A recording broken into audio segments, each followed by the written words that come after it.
Hello, I'm Joe Mason. This is MMTV, the best music channel. Don't go anywhere. Музикантите, които пишат историята на световната музика.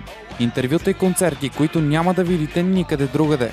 Не пропускайте London Live всяка събота точно в 22 часа по телевизия MM.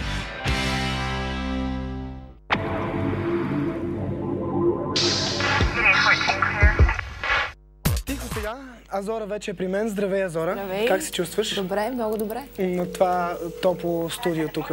Да, изключително слънчево.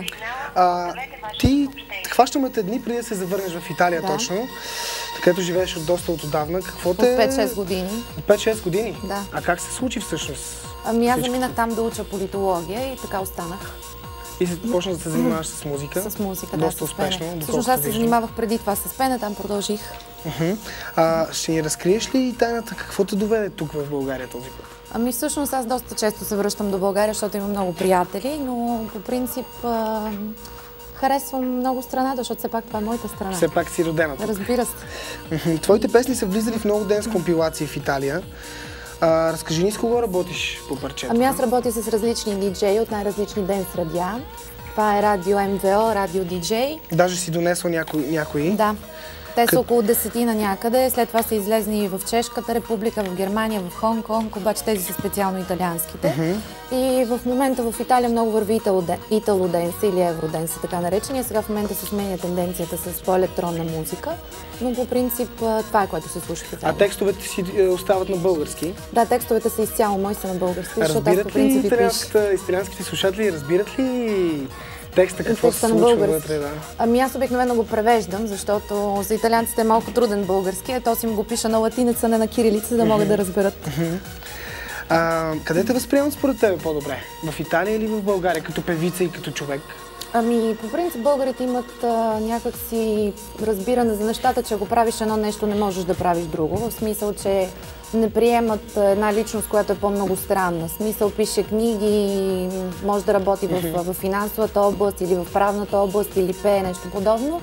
В Италия това не е проблем, защото много актриси, артисти пеят, занимават се, имат студио за за така наречената консуленца финансиария, т.е. означава финансова консултация, адвокатски студия, така че там е много по-възприето. В България мисля, че тези неща още малко се очаквате първа да се развият.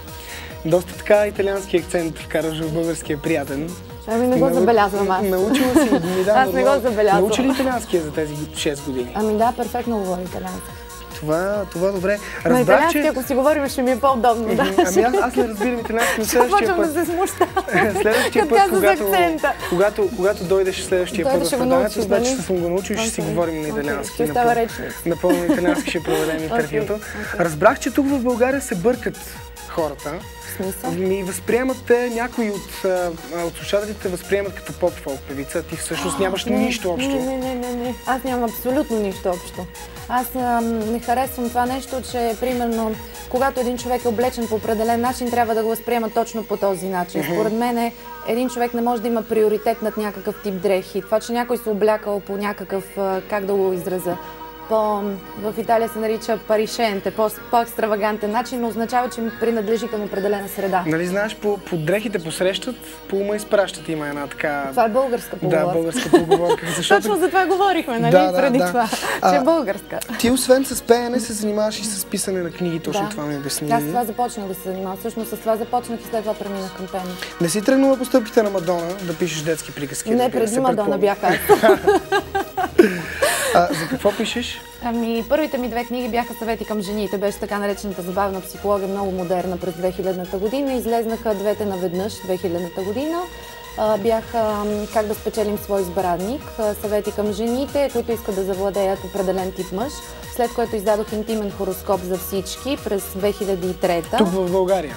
Не, в Италия и в България. В България продадох много малко копия, в Италия в южната част продадох доста копия и взех 3 награди, от които една беше почетна награда на публиката, след това имаше почетна диплома и една статуя. Значи по-голям успех е имал в Италия това, което книгата, отколкото в България, да, определено. Да. Защо мислиш, че се е случило така? Може би пак от възприятията, за които говорихме преди това. Просто, може би в България съм, не знам, някакси не се вписвам за сега много добре в средата. Може би българина възприема по-различен тип. Зависи, може би, от модните нагласи и от всичко останало. А какво те провокира да се занимаваш с писане? Откъде черпиш вдъхновение? Аз по принцип писането е като призвание. Не можеш да го смисъл, не можеш да се занимаваш с нещо, с писане, ако просто не ти е като призвание. Ами вдъхновение, аз много чета, изключително много чета. Освен това съм в България, както ето това ми е типична българска черта, че не се занимавам с професията, сега съм политолог по професия. Всъщност в момента завършвам в Рим. Да. Това е по принцип правило, защото аз постоянно срещам таксиметрови шофьори, които са филолози в България, така че като правило и на база на изключително много четене, след това започнах да пиша от много малко. Имам една публикувана детска книжка още на 11 години от издателство Труд и след това продължих с това. Започна от ранно детство? Да, от ранно детство. А парчето, което слушаме като фон, което чуваме в момента, да. Ще ни разкажеш малко повече за него? С кой си работила по него? Ремикс сте направили? Това е ремикса, който слушаме в момента. Ами парчето се казва Инстинкти. По принцип е правено в България. Ние ще видим оригиналната версия след интервюто, разбира се. Тя няма много общо с ремикса. По принцип парчето е правено в България, след което е преработвано и ремиксирано в Италия, защото аз когато го занесох, казаха, че базата е устаряла. В смисъл, че те вече не работеха с такива бази. Друг звук очакват да чуят там. Те го превърнаха в типичния стил итало-денс или евроденс, който се слуша там. Диджеите, кои са диджеите, с които си работил? Ами диджеите са главните диджеи на Радио Диджей и Радио МЗО. Това са диджей Провенцано, най-известните диджеи в момента вИталия. Диджей Тъндър ти е помогнал за ремикса, доколкото разбрах. Да, ти даже си... Това са най-важните диджеи, които са непрекъснато в дискотеките по цяла Италия. Да го покажем на зрителите. Да. Това са Това е диджей Тъндър, диджей Фабио Аморозо, от другата страна е диджей Провенцано. Това е студиото, в което работят? Да, не, това е цяло радио. Това е Радио Рома. Това е цяло радио, те са в студиото на радиото и това са диджеите по принцип, които в Италия в момента са най-известни. А това е емблемата на Радио МЗО. Много впечатляващо. Това върви с диск, доколкото разбрах, или? Ами по принцип те продават по два начина. Значи единия начин е по магазините. Излизат не по-малко от 10 000 копия, защото в Италия не е нормално. В принцип не излизат по-малко от 10 000 копия.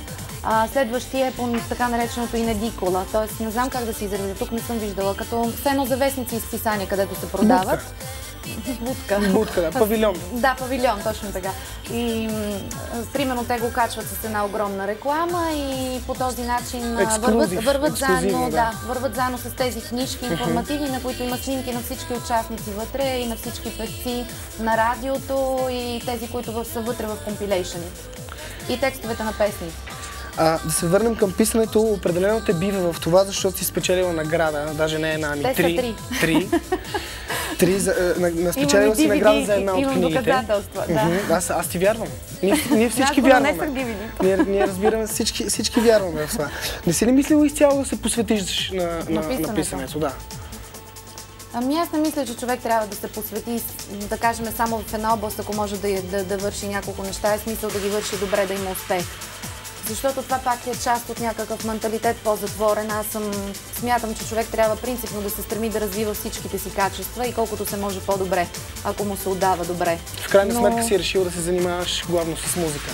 Не, подготвям следващата си книга в момента. Така ли? Да, тя пак съвети към жените е пак забавна психология. Така ли? Кога ще излезе? Няма да ти я подаря, защото трябва да подаря първо на колежките ви. Да. Първо на ресърчера, разбира се, тя седи и дебне там, доколкото я виждам. Какво предстои от тук нататък за теб? Ами нова книга, след това е готова почти новата ми песен, която се нарича Емоции, нали, те така превеждат на италиански, защото винаги бъркат ударението. Пак ще бъде на български език, защото по принцип това е езика, на който пее, на който ме възприемате. Най-много им харесва. И тя е повече в стила електрохаус, нещо подобно, защото денса в момента е в процес на отминаване. В смисъл като традиция вече 2 години се задържа на пазара и след това сменя се звука като цяло. И общо взето е това. Доста компилации. Да, една модна колекция, между другото. Така че да покажа, че начин на обличане не е приоритет на някоя група от хора. И разбира се... За по-екстравагантни жени. Да. Жени, които им харесва да изглеждат по-екстравагантно, без да са прикачени към някаква определена група. Тоест без да им лепят етикет. Пожелавам ти успех. Това са едни сериозни начинания за теб. Много ти благодаря. И ако се стараеш, разбира се, ще има успех. Се надяваме. Винаги, когато човек се старае, има успех. Доста компилации си донесла. Пожелавам ти за напред. Това са част. Тези, които открих. Всъщност. Да, тези, които съм подарила тук в България. Другите още не съм ги прехвърлила през самолета. Но по принцип излезнаха също и в други страни. На японски имам една, която е много любопитна и следващия път обещавам да ти я донеса. Следващия път с нещо ново. С емоции следващата песен. Да, разбира се, надявам се да дойдеш пак в България. Да, ще дойдеш може би през март. Всичко ново минава през Интерактив.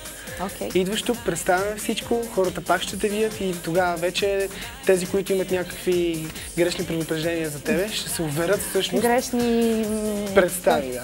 Грешна представа. Ще се убедят всъщност, че няма никакво такова. Сега ще видим инстинкти, оригиналната версия. Оригиналната версия. Пожелавам ти успех за напред и благодаря ти, че отдели от ценното си успехи на вас на предаването. Ами, вижте клипа и се наслаждавайте, както ние направихме тук в студиото.